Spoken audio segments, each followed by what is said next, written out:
Salve, salve, camaradas buçofóbicos. Tudo no suave com vocês? Tomara que sim, papai. Vou trazer aqui meu depoimento de um acusado que tá envolvido lá com o Ricardo Salles e Ibrahim Pá. Em um bagulho de contrabando internacional, de madeira e tal, essas fitas assim. Esse cara aí é dono de uma empresa e pá. Peço por favor que se inscreva no canal, deixa like, comenta também pra fortalecer nós nesse bagulho de engajamento. E sem delongas, bora pro vídeo. É fogo no gado, papai. Vocês precisam de algum tempinho? Podemos seguir. Vamos ver se já fizemos tudo que precisa ser feito. Pode seguir. Senhor Leônidas Ernesto de Souza, boa noite. Boa noite, senhor. Então, como eu já perguntei, né, o senhor já teve a oportunidade de receber as orientações dos seus advogados, certo?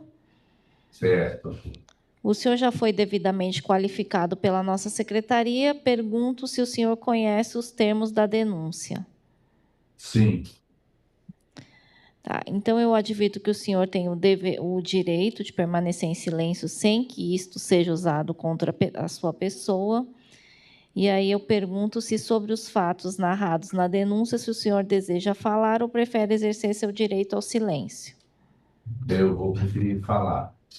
Tá bem. Assim, vários esclarecimentos já foram prestados pelo seu filho. Eu vou perguntar questões bem pontuais e já vou passar para os doutores. Eu vou ser bem breve, né? O senhor é sócio proprietário da empresa Ebata, não é isso? Sim, desde 1985. 1985. Isso desde 1987, mas eu entrei na sociedade com o senhor, que era o dono, em 1985. Ok. E aí vocês atuam na parte da concessão florestal, serraria e exportação, é isso, né? Como seu filho explicou. Primeiramente era só exportação, até Tá. 2010. É só compra de terceira com exportação. A partir de 2010 é que viramos a primeira concessão, concessionária do Estado. Então, é aquilo que meu filho colocou perfeitamente, com duas unidades de desolamento de madeira em Oriximiná, no município de Oriximiná, e um segundo contrato, só com uma serraria de desolamento de madeira no município de Terra Santa, tudo no oeste do Pará. Ok. Senhor Leônidas Ernesto, então, assim, já indo bem pontualmente à questão do processo, né, do que move essa ação penal, sobre a Sim. questão da exportação das madeiras, o senhor acompanhava de perto esse ponto na sua empresa?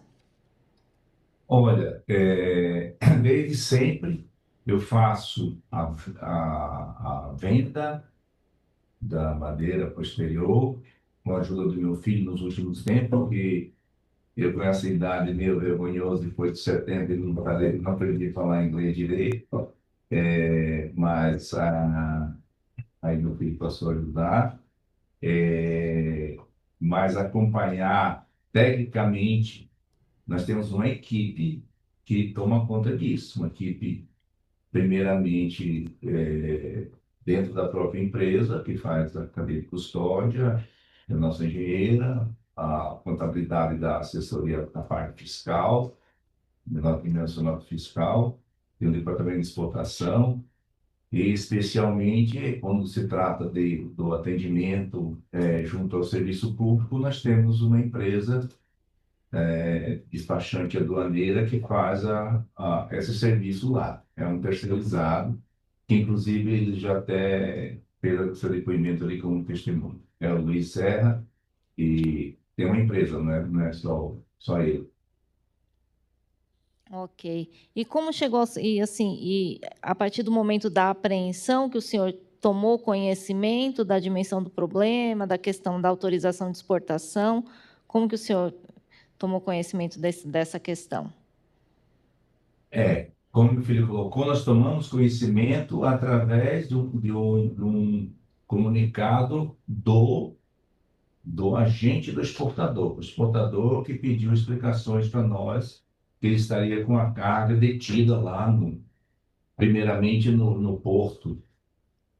Posteriormente, ele acabou levando para o depósito dele. Tá. E aí o senhor se aprofundou com relação à documentação que era necessária? Eu, particularmente, não, porque eu tenho tanta atividade assim no dia a dia. Eu chego na empresa antes das 7 da manhã, já vou primeiro para a fábrica, ver como é que está a produtividade. Eu acompanho toda a gestão administrativa de Belém. Eu não teria condições de ficar me aprofundando com com questões assim de legislação, da questão da documentação. Então, eu sempre passei para terceiro isso. Especificamente nesse, naturalmente, como coloquei antes, num processo normal, né, que aparentemente estava tudo legal, né, tinha uma equipe que sempre funcionou bem durante esses 40 e tantos anos. Eu tenho 52 anos no setor, nunca ocorreu nada parecido com isso. Naturalmente que quando aconteceu o problema, eu, eu passei para eu não tenho compliance, meu compliance é meu jurídico, eu passei para o jurídico, né? E o jurídico, por acaso, o principal, né, mas é um escritório composto de diversos advogados, talvez uns 15, eu estou aqui no escritório dele, ele que gestou esse assunto. Inclusive, como meu filho colocou ainda agora, até para a resposta para o nosso cliente. Quando o cliente demandou lá a tal coisa, o que se explica assim? Tá, a nossa engenheira deu suporte, passou para ele, né, por e-mail, né, e ele, que gestou, falou com o representante, falou com o advogado do cliente, o cliente acabou constituindo um advogado aqui no Brasil, né, enfim, diretamente não. Tá, então o senhor não atuou diretamente, o senhor teve. Então, o senhor delegou e quem tomou a frente foi o jurídico, é isso que eu entendi. É como se fosse o compliance é o nosso jurídico, né? Tá. Para gerir a crise. E o senhor era envolvido nas atividades associativas, a IMEX, com Floresta? Sim, a IMEX ela existe e eu estou na IMEX desde a sua fundação. Desde a sua fundação.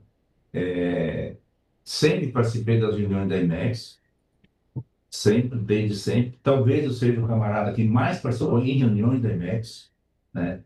Porém, eu nunca quis ser, eu nunca fui presidente da IMEX, embora demandado algumas vezes, né?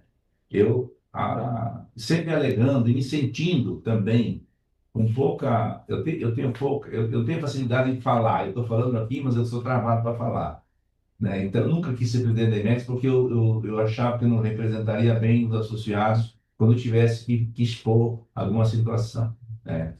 Em reuniões, em palestras e etc., né? Mas eu sempre participei ativamente nas reuniões, dando meu palpite como associado, né? E assim como a IBATA, lá, a IMEX também é departamentalizada.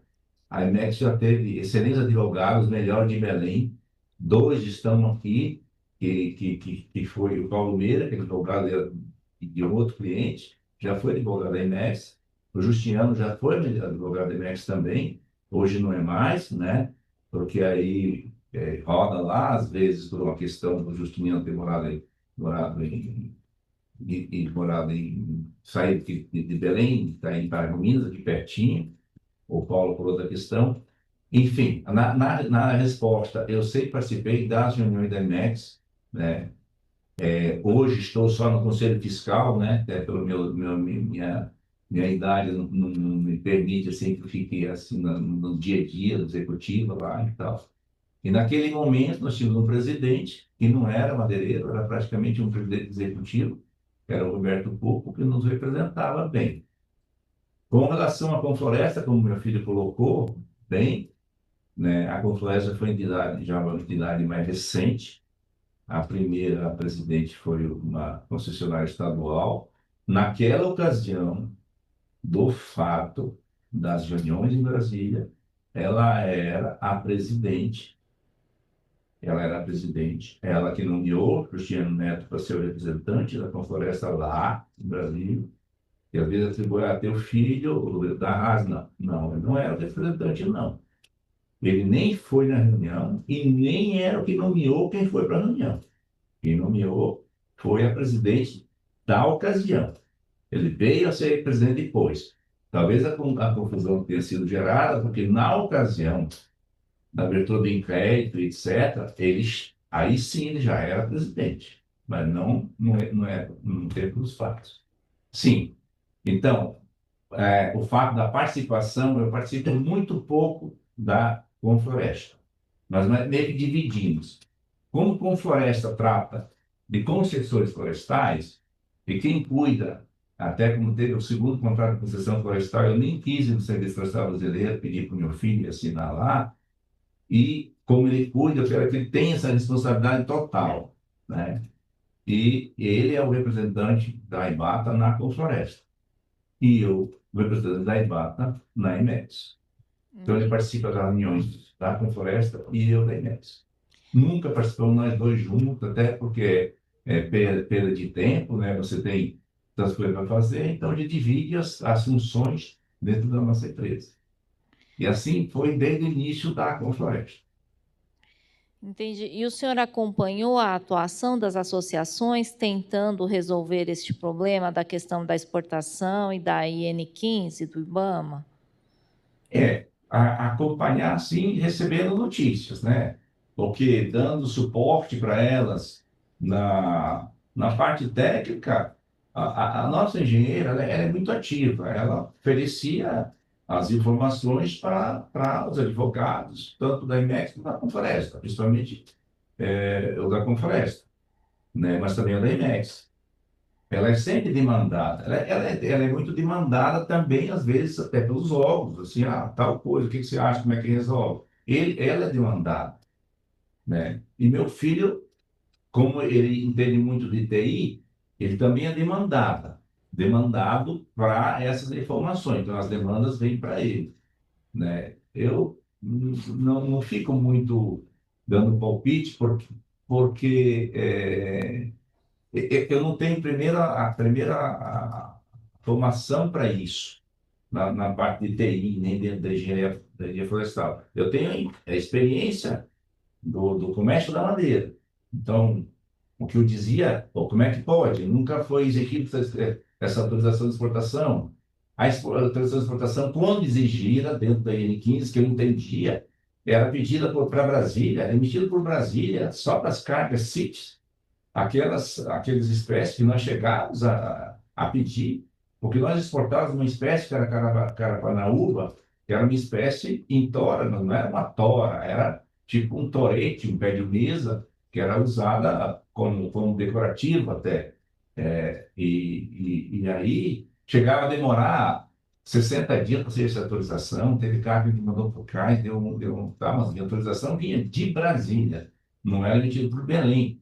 Tá? Isso desde sempre, desde 2017, 18, 19, né? Então, nós nunca tivemos no nosso calendário assim, a cabeça da precisa de proteção de exportação para as outras. Não, nunca foi solicitado. Absolutamente, nunca foi solicitado. E nem tampouco nós especialistas, o nosso, assim como alguém colocou aí, acho que o pessoal da Trilink, que eles têm uma empresa terceirizada da aduaneira que é reconhecida, a nossa também não é a mesma, mas abrange outros grandes exportadores, né? Ela não presta serviço só para nós, ela presta serviço para diversos exportadores. Sei lá, 12, 15, eu não sei, não procuro saber, né, quantos são. Eu só sei que ele é um cara, eu conheço ele há mais de 40 anos, esse Serra. E ele sempre trabalhou nisso, né? E eu não lembro, porque para nós, ele nunca teve uma carga apreendida pelo serviço dele. Nunca nós tivemos uma carga apreendida por conta disso, daquilo, por falta do documento, por falta da autorização de exportação, né? É isso. Então, Então, sobre essa questão, né, da ação da associação, a empresa Ebata encaminhou algum representante para essas reuniões em Brasília? de forma nenhuma, eu nem tenho gente para ir lá. De forma nenhuma. Se a gente paga a associação, é para ela funcionar. Eu não tenho vontade de ir lá. Não vou em participação em Brasília e o meu filho também não vai, porque não tem necessidade. Nós compramos pessoas capazes nas associações. Se eles não forem capazes, paciência. Se eventualmente, num caso pontual, uma ou outra empresa foi, ela tem o direito dela de ir, está no direito dela de ir. Eu não vejo também problema que alguém tenha aí, mas nós não fomos. nem no dia 6, nem no dia 5, nem no dia 7, nem nada. Entendi.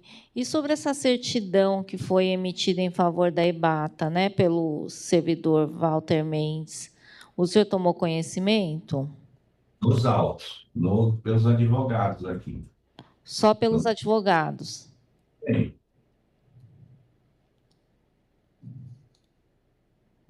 É é uma coisa, tá, pode responder, pode falar. é uma coisa absurda, como meu filho colocou, né? Uma coisa que sem sentido. Veja só, por que que é sem sentido?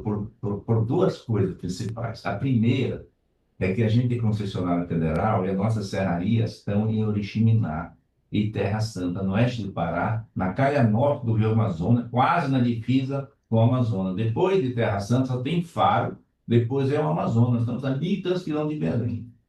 Essas supostas minutas que tem, sei lá de onde veio, eu nem sei de onde, mas é daqui de perto de Belém. Nós não teríamos nenhuma chance da gente querer comprar madeira em tora de uma região que não fosse perto da nossa serraria. Primeiro. Ah, Né? isso o Primeiro. senhor já está falando das minutas do Arthur Valinotto, é isso, né? Isso que ela perguntou, desculpa, pensei que É fosse isso? isso. É dos contratos do É, HD apreendido? Pode falar, só para esclarecer, pode explicar. pois é isso, não teria sentido a gente se interessar pelo negócio. Primeiro é isso. Segundo, que ele nunca falou para nós sobre esse assunto, não mandou ninguém ouvir depoimento dele, dizendo que um cara ofereceu para ele, não se lembra se ele falou Ivan, não sei o quê. Alguém perguntava se Ivan. Ele nunca esteve lá embaixo, nenhum nem o outro. Em plena pandemia, a gente nem recebia quase ninguém lá. Eu ia terça e quinta na Embata, o meu filho ia segunda e quarta, nós dividíamos. Então, eu não sei por que que ele colocou isso no HD dele, qual o exercício que ele estava fazendo, eu não sei, né? Mas como ele colocou lá, que de repente ele estava exercitando alguma coisa para ter alguma renda, eu sei lá. E o terceiro ponto, eu vejo assim a forma, como é que alguém ia oferecer uma venda de tora para nós ficando com 50% do valor. Quer dizer, isso aí também é uma coisa. Eu não sei qual exercício que ele quis colocar ali, mas absolutamente não teve nada de concreto. Ah, então, mas o senhor conhece o servidor Arthur Valinotto? O Valinotto ele foi superintendente do IBAMA no Pará. Conhece em razão da superintendência. Conheço todos os superintendentes do Pará, e um momento e o outro, a não ser esses últimos aqui, que foi depois da pandemia, não, mas o Valinotto sempre. Para você ter, para a sua excelência ter uma ideia, o superintendente do Pará atual, ele esteve na Embata na COP30. A COP30 nós temos orgulho de ter participado do evento da Green Zone com a IMEX, o outro lá na Embrapa com a Confloresta, sempre falando de concessão, mas o Imaflora, que é o instituto lá que faz as análises, tá, para a gente conseguir o FSC, o CFC, quis fazer um evento falando das concessões, escolheu a EPATA, fez lá. E por acaso o surpreendente, Alex Lacerda, que está tão malhado aí dentro desse processo todo, esteve na EBATA nesse evento. Né? Sobre o pessoal da SEMA Total, o diretor do Serviço Social Brasileiro estava lá também. Como meu filho falou, como é que um camarada que se tivesse essa pecha de cima da EBATA, ele iria lá, né? Quer dizer, isso, conhecer o surpreendente, só quis fazer um paralelo, né? É normal para nós. Em que circunstância? Ele esteve lá na EBATA? Esteve, Alex. Entrou no meu escritório? Não. Eu conversei com ele à parte? Não. Né? Teve um evento ali, teve uma apresentação, tomamos um café e ele foi embora, né? Com um carro do IBAMA, com pessoas que veio com ele do IBAMA, com outras pessoas da SEMA, Secretaria do Meio Ambiente do Estado, o Serviço Social Brasileiro, presidente da FIEPA, o prefeito de Altamira, porque tem concessões lá, o prefeito de Melgaço, que tem concessões lá. Então, foi um evento bonito, democrático, né? E nós podemos apresentar para toda essa turma que é uma concessão florestal, que meu filho fez lá essa apresentação, mas complementado pelo diretor do Serviço Florestal Brasileiro e por outras pessoas que lá estavam. Tá, entendi. O senhor falou, então, assim, sobre isso, né? Sobre essa proximidade até em relação ao trabalho, assim, esse contato que vocês têm com algumas pessoas do IBAMA, tem razão da atividade desenvolvida. O senhor Walter Mendes, que foi superintendente, o senhor conheceu? Por acaso, não. Porque, como eu falei, a partir da pandemia, a A partir partir da desses, pandemia. Uhum. eu não ia muito em muitos lugares. E ele veio desses momentos difíceis. Então, não, eu não tive contato pessoal e ele também não veio lá na Embrapa nenhuma vez. Pelo que eu vejo de longe, ele era um camarada muito fechado, né? Até pelo vi os depoimentos aqui, porque eu não tinha visto, né? Mas ele parece um cara fechado. Senhor Leônidas, eu estou satisfeita. Eu vou passar as perguntas, então, aos doutores. Eu agradeço. Graças. Doutor Daniel e doutor Vitor, representantes da PGR, por favor. Obrigado, Excelência. Boa noite, senhor Leônidas. Boa noite. Senhor Leônidas, na época dos fatos, o advogado Justiniano Neto é advogado da EBATA, da IMEX ou da Confloresta? O Justiniano Neto é o advogado da Confloresta e, por coincidência, o escritório dele sempre foi o escritório jurídico onde ele participa, onde ele atua, também da EBATA. Fica na mesma sede. Não, a Confloresta funciona lá dentro da Federação das Indústrias do Estado do Pará. Ele é só jurídico, ele é só advogado dela, ele não trabalha lá, ele é só advogado dela. Entendi. E a EBATA começou a exportar madeira em que ano? No ano da sua fundação. A EBATA exporta madeira desde 1987, que foi fundada por um outro camarada que não é nosso, que não fomos nós, e ele tinha muita ligação com o mercado francês, uma empresa francesa que era associada ao grupo Lapé, que é o dono da Saint-Gobain, que é da fábrica de vidro Santa Marina, em São Paulo. E ele teve apoio desse grupo francês. E até 1980 e 1995 ele atuou sozinho, depois nós entramos no sócio dele. E antes de exportar a carga, vocês protocolavam documentos no IBAMA? Sim, sim, Sim? Que sim. documentos eram esses?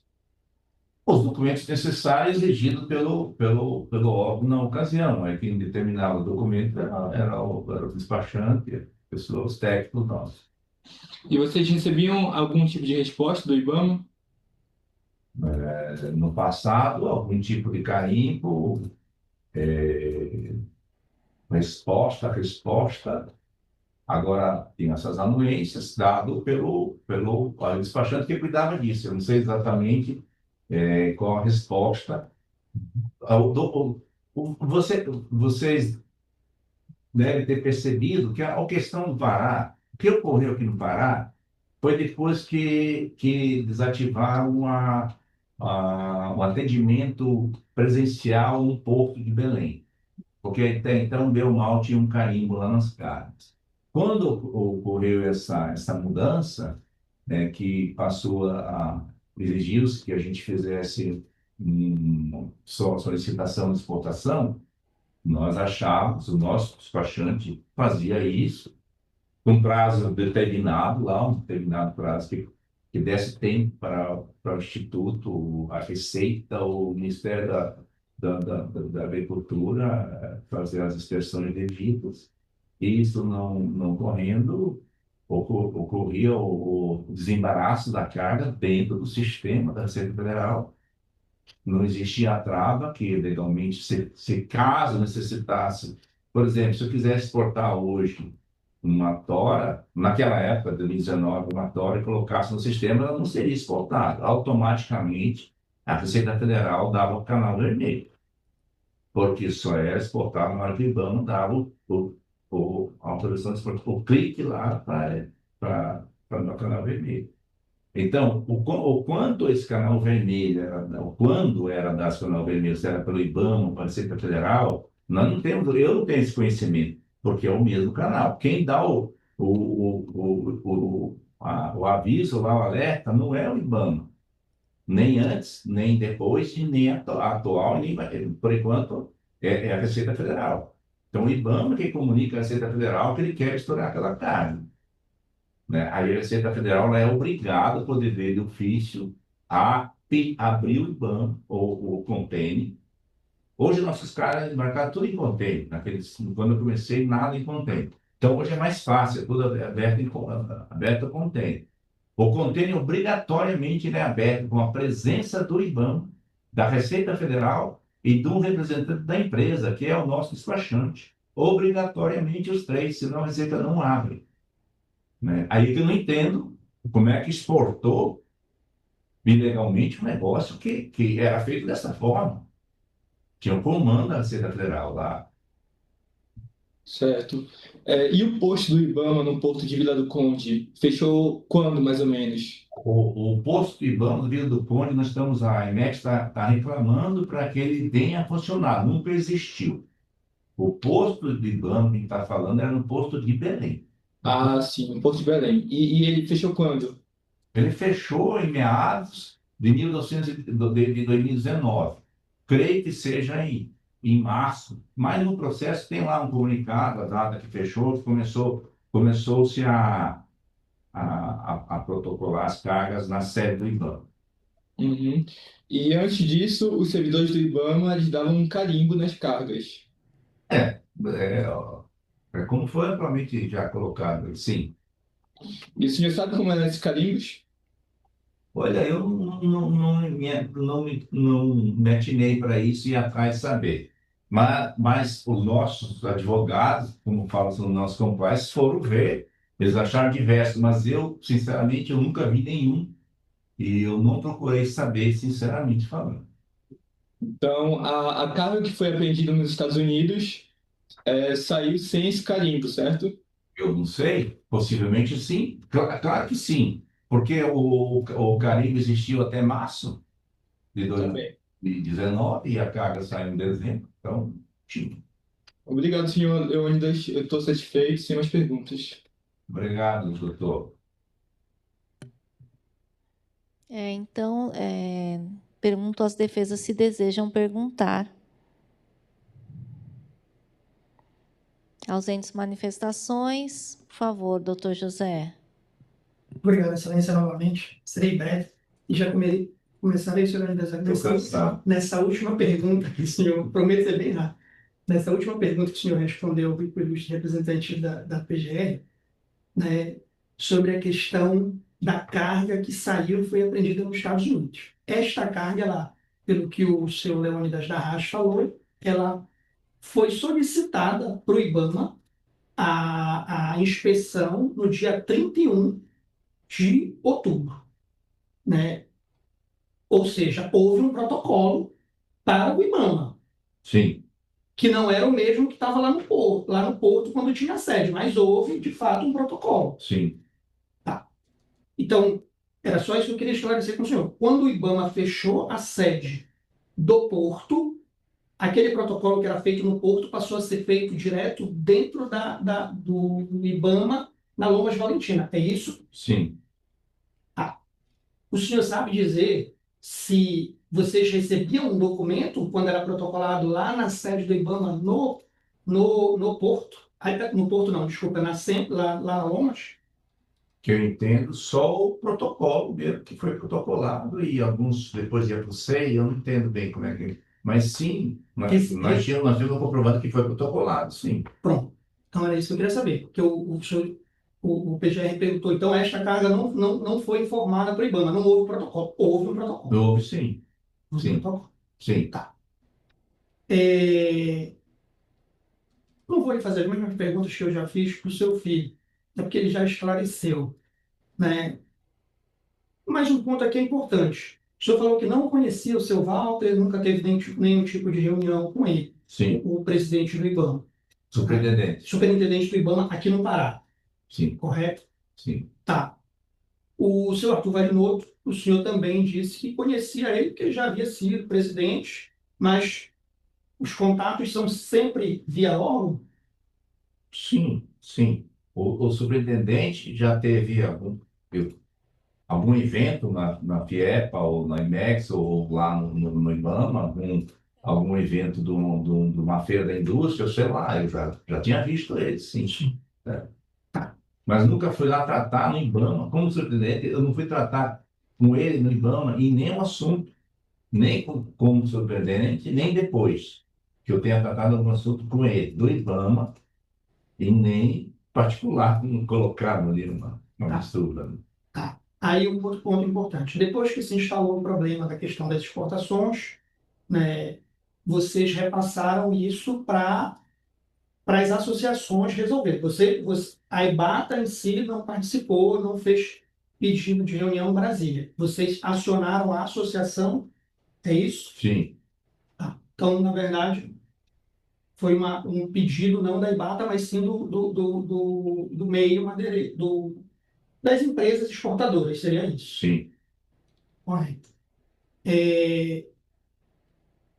Seu Leônidas, aqui na denúncia contra o senhor, eles falam de um e-mail que o senhor, eu vou lhe fazer a pergunta porque está aqui, né, que o senhor, pelo visto aqui também cortado, não consta aqui o endereçamento, mas o senhor diz dessa forma: diante dos, diante dos fatos, vamos trabalhar a fim para conquistar as autorizações de todos os embarques que ainda não chegaram no destino. Esse e-mail, o senhor faz um agradecimento porque conseguiu uma primeira autorização.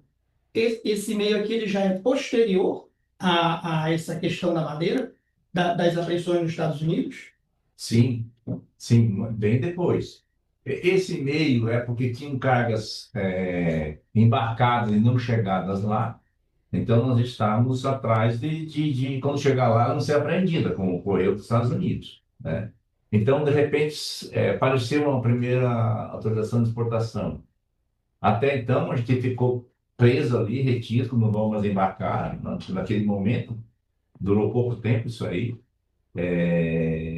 E aí, esse e-mail é no sentido de me congratular com as pessoas que trabalham com esse assunto, com a nossa engenheira, com advogados. Eu nem me lembro para quem eu mandei, eu respondi para quem me mandou. Olha, saiu a primeira, aí eu, parabéns, e me congratulei com ele. Era isso que eu queria saber. Depois que a EBATA tomou conhecimento que seria necessária essa autorização de exportação, que o IBAMA ia passar a emitir, vocês encaminharam alguma carga, exportaram alguma carga sem a devida autorização do IBAMA? Nem antes, nós somos de 87 a 1980, a 2018, não tivemos nenhuma carga retida.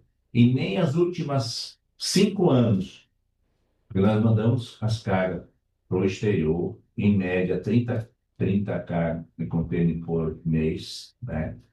360 a 400 contêineres por ano. Não tivemos uma única carga, nem antes nem depois. O problema está nesse limbo de 2019. Então, nós temos já 5 anos depois, 20 a 25, e nenhuma carga sequer rejeitada. Teve algumas inspecionadas, teve algum momento, a cumprimento de alguma documentação, teve, mas sempre foram liberados e sem problema nenhum. Infelizmente, aquela carga de lá, eu não esqueci de colocar, eu queria colocar aqui, o cliente deu o perdimento da carga contra a nossa autorização. Eu tive problema com esse cliente, eu não quero, eu cortei, eu não forneço mais madeira para ele. Ele tentou já diversas vezes com que eu voltasse a ser fornecedor, eu não voltei, porque ele não agiu também, né, assim como fala assim, as tratativas eram feitas assim muito escusas, ele também fez isso, né? Ele pegava as coisas com a autoridade, jogava, mas não dizia o que ia fazer com aquilo. Nós ficamos bem chateados, porque de repente ele fez um acordo lá, deu perdimento da carga, e fez um acordo para acabar o processo dele, e nós ficamos aqui nos ferrando aqui no nosso, né? Então, ele passou todas as informações que talvez não tivesse não sei onde ele pegava essas informações, né? Como foi colocado aqui, aparecia lá uma pessoa aparecia lá uma denúncia e que nem o IBAMA sabia aqui. Então, mas respondendo objetivamente a tua pergunta, não temos nenhum problema depois de 2019. Perfeito. Senhor Mendes, a minha última pergunta é: essa carne que foi apreendida lá nos Estados Unidos, ela era oriunda da sua concessão, da concessão Sim. florestal da EPA? Sim, 100%. Exploração, licença dela, estava tudo devidamente autorizado? Tudo autorizado, tudo autorizado. Eu, inclusive, só complementando, nos últimos 2 ou 3 anos, pelo menos nos últimos 3 anos, eu estou tentando não comprar nada que vá para exportação de terceiro. Como nós somos um bom fornecedor aqui da Tramontina, que agora está mobilizando um pouco a indústria dele em Belém, nós usamos muito aproveitamento de madeira. Então, eu tenho comprado aproveitamento de outras indústrias aqui de Belém, exportadores, só aproveitamento, só pontos e pedaços que eu tenho. Nós temos lá uma indústria que consegue recuperar, fazer painéis de cortar queijo, cabine de faca, Tramontina, etc. Eu compro madeiras assim, só aproveitamento dos outros.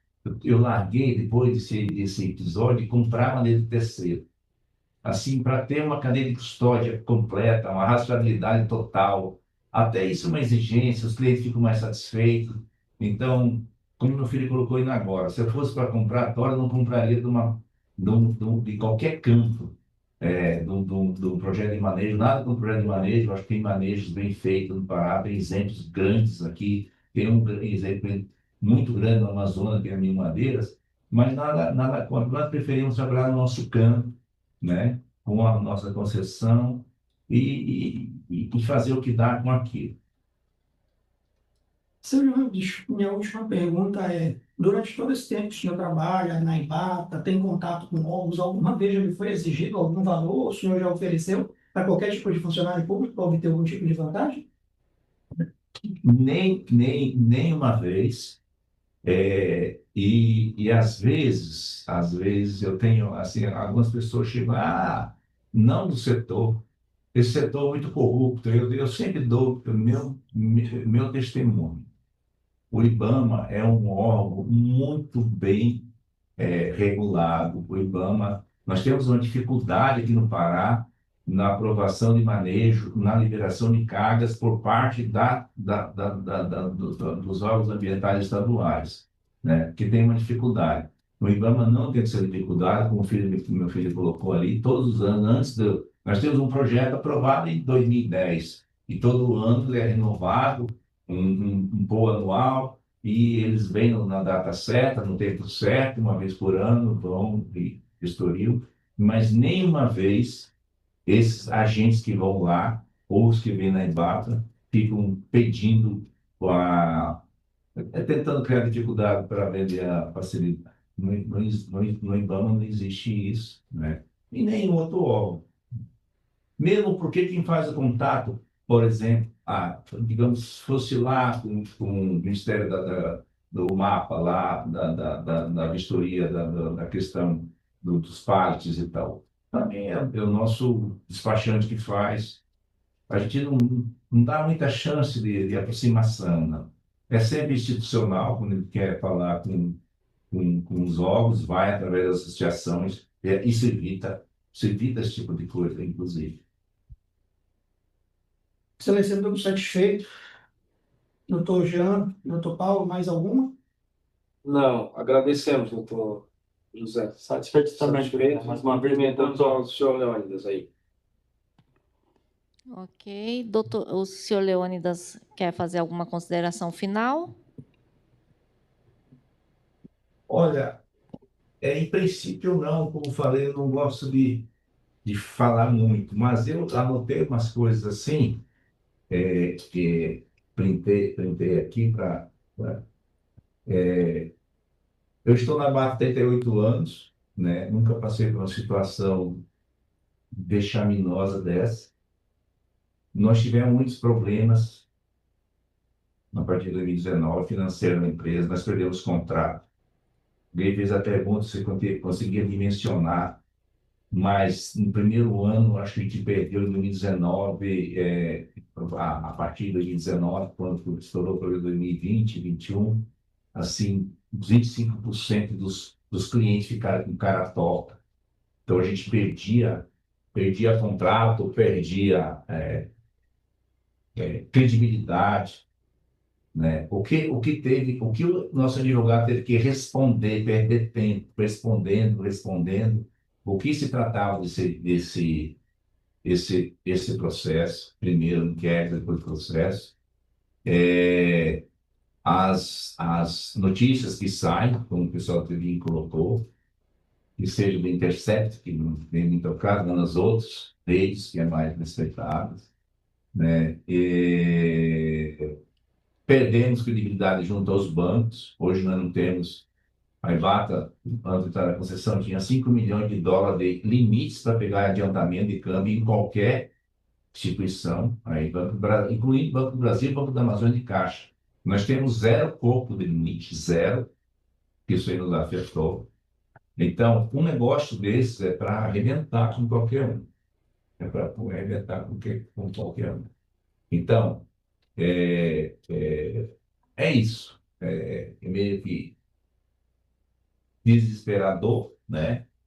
Mas eu confio em Deus, rezo. Eu, graças a Deus, como alguém colocou, eu fico assim, consternado, né? Alguém colocou que teve problema com filho, com família. Eu tenho uma família que, graças a Deus, me deu suporte esse tempo todo. Minha esposa é médica, bem respeitada em Belém, então ela não depende da atividade, não quer saber da atividade, mas confia 100% naquilo que eu falo. Minhas filhas também. É isso. Ok, então eu declaro encerrado o interrogatório do senhor Leônidas Ernesto de Souza. Obrigada, senhor Leônidas. Inscreva-se, curta e compartilhe. E, se possível, manda um Pix. Estou precisando muito e só o Bolsonaro que não precisa recebeu. Até a próxima!